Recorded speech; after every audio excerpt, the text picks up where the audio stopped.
Kumusta po mga guys, mga kababayan, at mga caps na patuloy na sumusubaybay dito sa ating channel, Nobs Vlogs. So salamat po sa inyong suporta. Shout out sa lahat ng mga kapatid, no, Luzon, Visayas, Mindanao. At maging sa mga kababayan natin na nanonood, hindi lamang dito sa Pilipinas, kundi maging dyan sa ibayong dagat, sa ibang bansa. Okay, so ngayon po, mayroon tayong tatalakayin. Ang topic natin ngayon ay tungkol pa rin dito sa ating inaalagaang aso, no? Yung asong Labrador. Kasi alagang-alaga natin yan eh.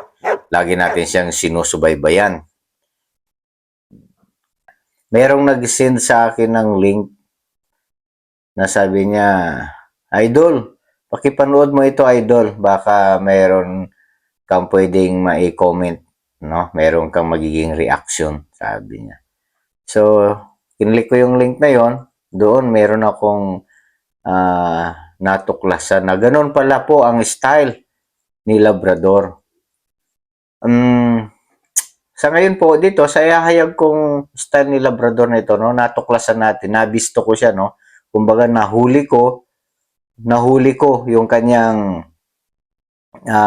style, yung kanyang modus dito sa social media, lalo na sa ginagawa niyang pagbablog. So, huling-huli na siya ngayon. Pag napanood dito, no, lalo na ng mga caps, no, sa iglesia, maring maibsan ang ating sama ng loob at saka maring magiging ano na to siya sa kanya, kung magiging karaniwan na lang ang magiging pagturing natin sa taong ito. Ibig sabihin, mawawala na, no? Hindi na natin siya gaanong pahahalagahan pagkatapos po ninyong matuklasan ito. Okay, simulan natin, no? Ang kanyang sabi kong modus niya. So, huling-huli na natin yung kanyang style, bakit ganun ang kanyang pag-uugali, bakit gayon ang kanyang pagmumura, panglalait, sisiraan niya ang tao, ilalabas niya yung mga baho, hahalongkatin niya yung buhay ng isang tao. Ganun yan siya, lalong-lalo na pag mga government officials, no, mga politiko, o ganun yan siya. Ngayon, ang medyo sepyat lang siya dito kasi, no, ang pagmalaking pagkakamali niya lang, isinama niya ang tagapamahalang pangkalahatan ng Iglesia ni Cristo. Kaya, nagkaroon siya ng problema ngayon, di ba? Nagtatago na siya. So, aminado na siyang nagtatago siya. Naghahanda na siya.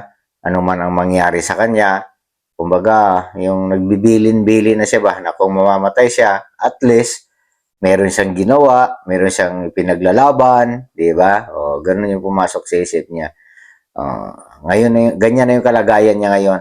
Tapos, namundok na siya. Doon na siya.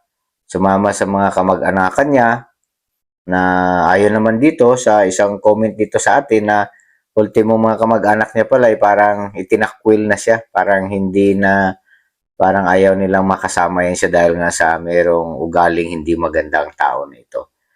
So ngayon, ito palang social media niya, no? Ito palang ginagawa niyang pang-vlog ay sabi ko kanina, isang modus operandi. May grupo pala to sila na mga vlogger. Paano sila kumita, paano sila magkakapera. Kasi, ang style nila dito, sabi ko nga,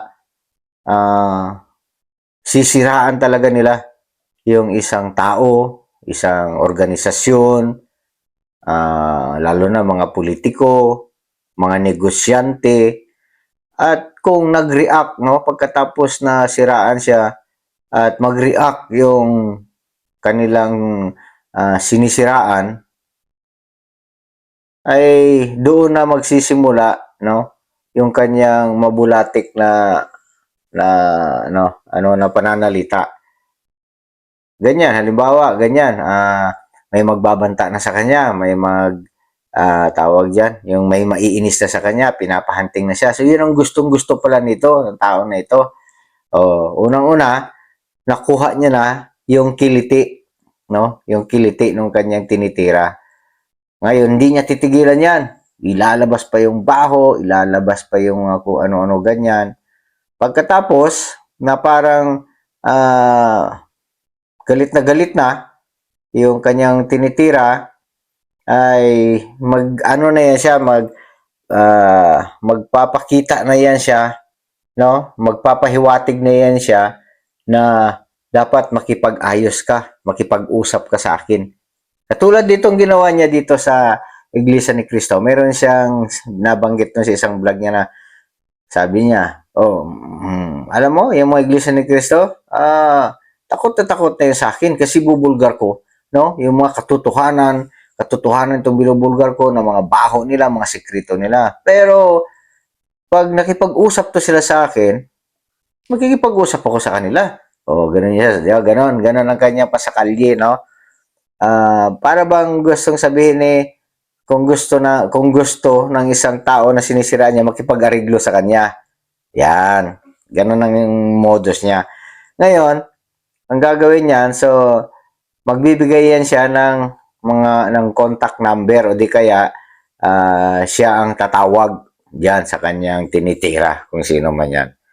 Pagkatapos, o di kaya, basta magkakaroon siya ng komunikasyon diyan, gagawa ng paraan niya na magkaroon ng komunikasyon through call ba or chat kaya or text kaya, gano'n yan siya. Tapos doon ay sasabihin niya na, sige, kung gusto mong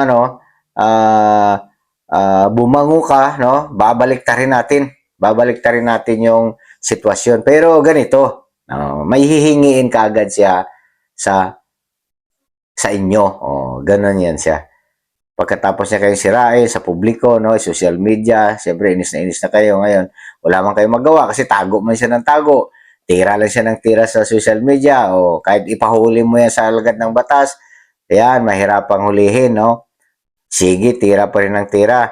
Kaya ikaw naman, kung lalo pa kung politiko ka, siyempre, makikipag-ariglo ka na lang doon. Makikipaglaro sa kanya. So, ganon. So, hingi na yan siya ng pera. Yan. So, para sa madaling salita, modus nila. Kasi sabi nga niya, meron silang grupo na ganun talaga. Kumbaga, meron silang taripa ba? Meron silang bracket, no? Kumbaga, may minimum, may maximum na singilan. Ganun. Ganun yan siya. So, dito, para mapatunayan tong sinasabi ko, tong obserbasyon ko, ay meron akong ipapakitang video sa inyo. So, dito, magko-comment kayo, no? Pwede nyong bigyan ng reaksyon. Okay? Pagkatapos yung mapanood ng video na to siguro, magiging, yung magiging low moral na siya. Kumbaga, ganun pala siya. So, wala na siyang credit, no, na panoorin natin yung kanya mga vlog, no. Ang gagawin natin diyan, advice ko lang po sa mga followers niya, so mag-unsubscribe na po kayo, no. Layasan niyo, iwanan niyo na po yung channel niya. Kasi ganito po 'yan. Ang inaalala ko 'yan, lalo na diyan sa mga followers niya, no, yung sinasabi niyang binabanggit niya yung mga pangalan ganyan. Tapos halimbawa tumutulong kayo, nagbigay kayo ng tulong o pera sa kanya, aalamin niyan kung tagasan kayo, sino kayo. Pagkatapos, iba-blackmail niya rin kayo katulad ng ginagawa niya na ganyan na modus nila. Sisimulan niya yan na sisiraan kayo. Halimbawa, di kayo nagbigay. Halimbawa, nakapag-promise kayo sa kanya tapos hindi niyo siya mabigyan. Nako, titirahin kayo niya. Sisirain niya pamilya ninyo, pati mga tinatago ninyong mga sekreto dyan, bubulat-latin yan. Di siyempre, magiging problema na ninyo siya, di ba? Ang tao na ito kasi, salot sa lipunan. So, sagabal sa pag-unlad, kaya dapat walisin. Ganun siya. Pero, mahirap pa natin siyang ulihin. Sige lang, magpakasasa lang siya. Pero sa pamamagitan nito, na hindi natin i-follow yung kanyang channel, wala manunood sa kanya, so wala na yan. Mawawala na ng saysay ang mga ginagawa niya.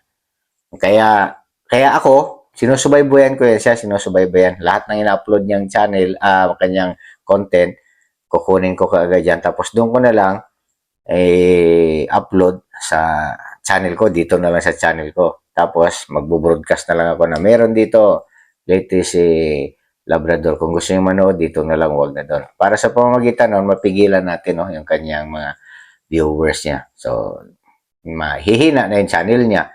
So, ganun na lang gawin natin habang hindi pa siya nahuhuli. Pero, hindi po pwedeng hindi mahuli yan. Kasi ganyan, nagde-declare siya ng war, no? Magkikipagpatayan siya, no? Magiging tweed ang paa ng sino mang pupunta diyan sa kanya. Huhuli siya. Sinasabi pa niya, hindi siya pahuhuli ng buhay, hindi siya natatakot. Oh, lamunin niyo yung mga kaso-kaso ninyo.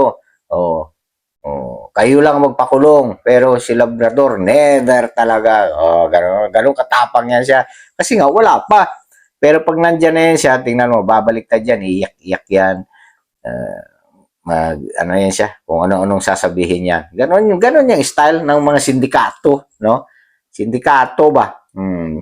Sabi ko nga, dyan niya kinukuha, no? Yung ipinapakain niya sa pamilya niya.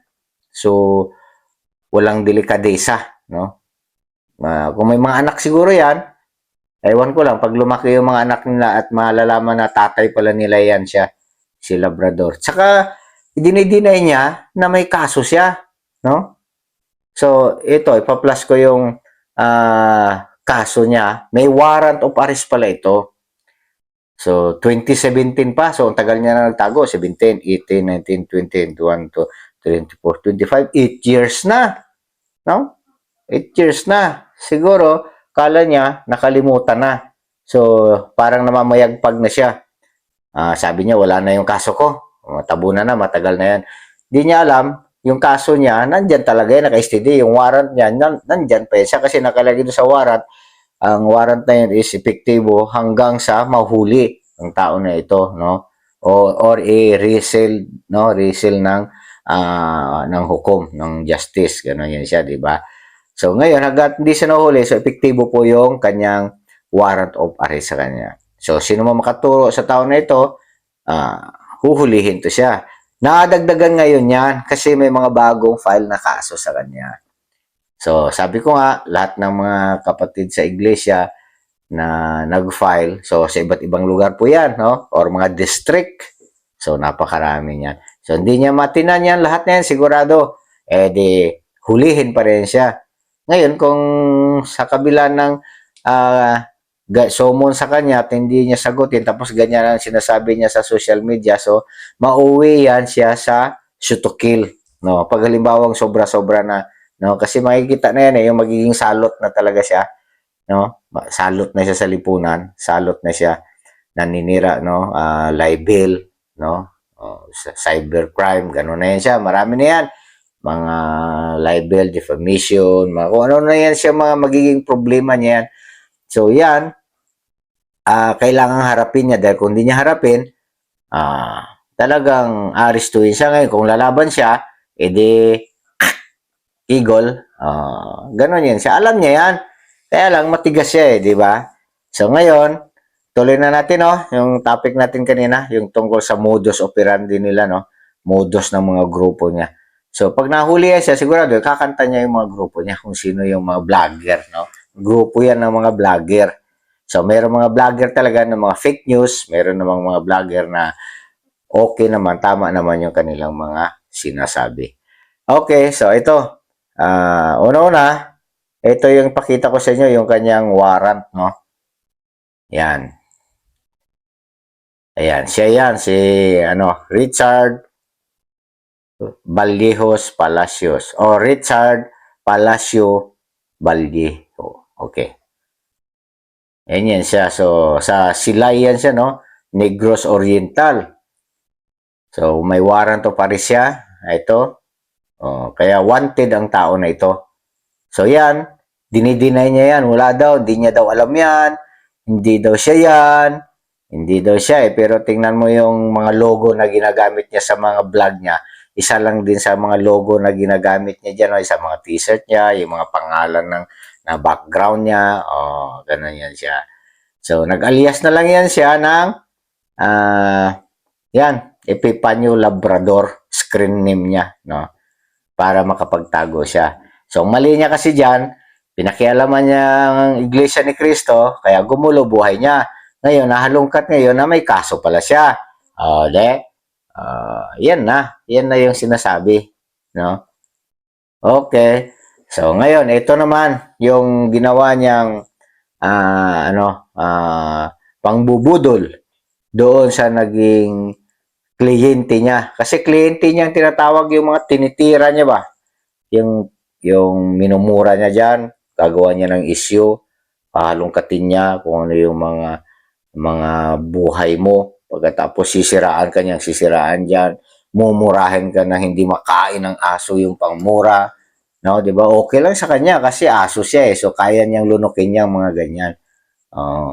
So ganon. Pag nainis ka na, so hihingian ka na gagawa na sila ng paraan na magkaroon kayo ng komunikasyon, pagkatapos ay hihingian kayo ng pera na. So ito, panoorin natin itong video nito. So credit ito kay yung may-ari ng video na ito.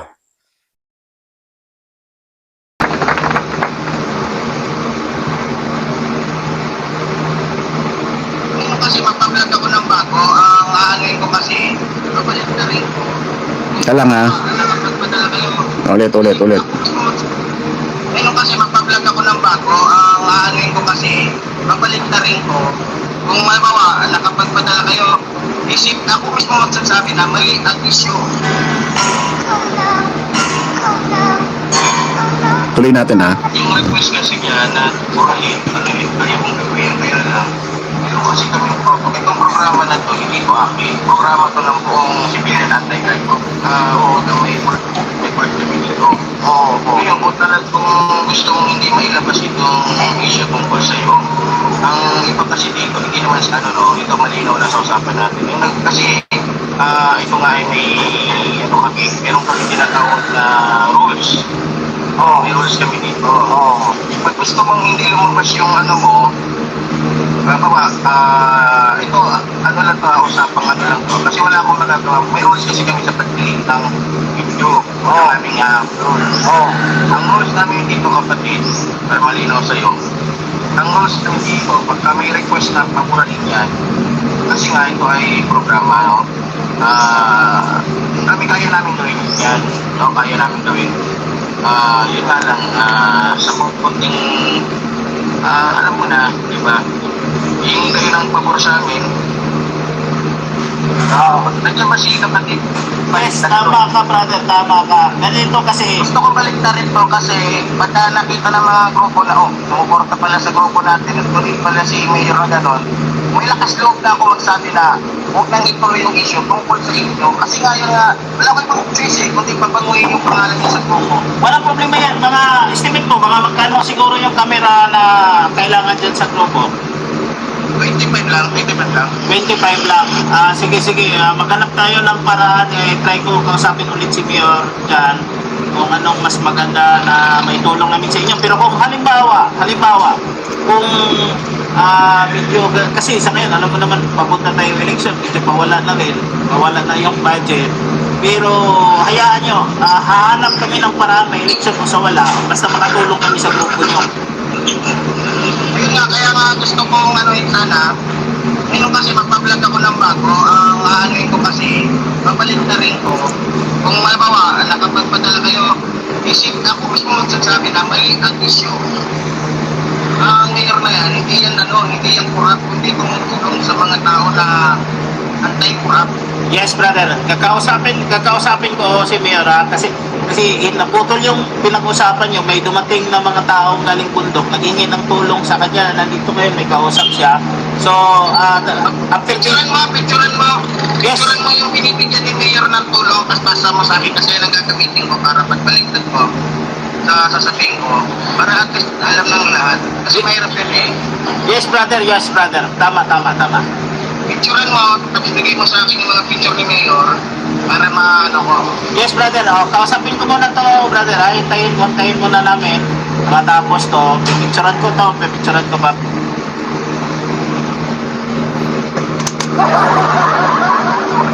Ang ina, no? Bullshit! Putik, no? What the? Kapal ng mukha ang putik. Sipin nyo, magpapabayad ng 25,000 at yung dating tinitira niya na mayor na may hawak, na nag-alaga, na nagkumupkup dito kay Bobong Tanasan, i-delete niya na yung mga bidyong paninira niya, kapalit 25,000. Tapos ang kapalit pa nun, pababanguhin niya na raw yung mayor. Babaliktarin niya raw yung issue. Ang sasabihin niya raw sa bago niyang vlog, mali pala ang issue, mali, hindi pala nangungurap itong mayor na to, matulungin pala ito. Tapos sabi nito ni Sir Bobong Tanasan, may kausap kasi siya, yung mga taga-bundok, bumaba, humihingi ng tulong sa kanya. Sige, picturean mo yung mga humingi ng tulong sa kanya. Yan ang ipakikita ko sa vlog ko na katunayang matulungin siya. Putik ka, Epipanyo Labrador. What the hell? Ang lupit mo, boy. Ano, papabola pa kayo dyan? Putik, kung ako, mag-unsubscribe ako dyan. What the hell? Yan na nga ba sinasabi ko eh. Putik, no? Narinig nyo? Legit na legit. Hindi niya alam, habang naka-video call sa kanya si Sir Bobong Tanasan, binibidyo ng isang kamay niya eh. Yung usapan nila. Ganyang kapala. Sabi ni Buster TV, oh, Epipanyo Labrador, magaling kang kupal ka. Putek.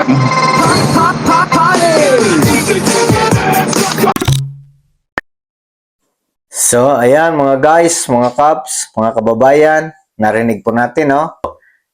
Ayan, nakita natin kung anong klaseng tao yan si Epipanyo Labrador. Ganyan po yung mga racket nila, no? Mga modus nila dito sa pangbablog. So, ganyan po ang plano niya dyan sa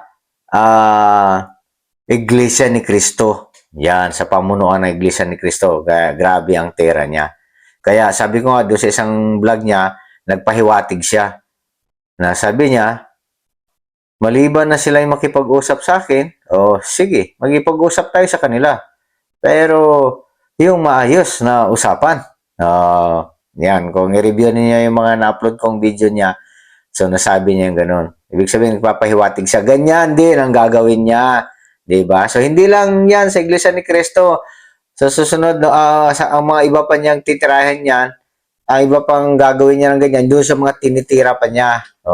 Ganyan yan siya. Pero nagkamali siya dito sa Iglesia ni Cristo. Dito mapuputol ngayon yung sungay niya. Di ba? So dito, tuwang-tuwa na yung mga kalaban niya, no? Kasi ito nga, wanted na siya sa mga Iglesia ni Cristo. Ngayon, ang hintay na lang natin dito na magandang balita ay yung huhulihin na siya.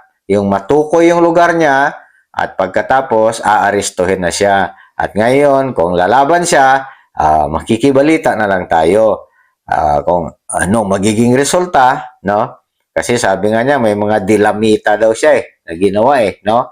Kasi doon daw sa lugar nila na mangingisda daw sila, so gumagamit silang dilamita. So noon pa lang sa buhay ng tao na to, nung mangingisda pa lang siya, illegal na yung ginagawa, no? Illegal fishing na. Papasabog na sila sa dagat. Ayan. Pero marahil nandun yan siya sa lugar nila na yan. Kasi gagawa siya ng dilamita di ba? Ibig sabihin, nandyan. No? Nandun mga gamit na sa panggawa niyan So marahil nandyan yan siya sa lugar na yan. Sabay lugar niya. Diyan siya ni Gross. Okay, magandang tip, magandang ideya nakita natin. So dito sigurado, no? Huli ka na sa vlog mo, no? Huli ka na sa racket mo. So ang sunod niyan is huli ka na rin diyan sa lugar mo. So yan po mga guys, mga kaps, mga kababayan natin ang vlog natin sa araw na ito. So, huwag kalimutang i-like, subscribe ang channel natin para updated tayo sa iba pa nating mga upload na mga video. So, patuloy pa nating susubaybayan, no, itong alaga nating aso. So, shout out ulit sa mga kapatid, no, na nanonood ng ano ko, ng itong vlog ko. Pag nanood ka sa simula, tapusin nyo hanggang sa dulo kasi kung hanggang gitna lang kayo, magre-react kayo na hindi maganda kasi alam niyo naman pag ako gumawa ng vlog, no, dito sa una kasi parang medyo matamlay. Oh, pero pagdating na sa gitna, yun, unti-unti na hanggang sa pinakahuli, nandun na yung pinaka-final, ano niya, no? Yung pinaka-climax ng ating video. So, maraming salamat po uli. Ingat po tayong lahat.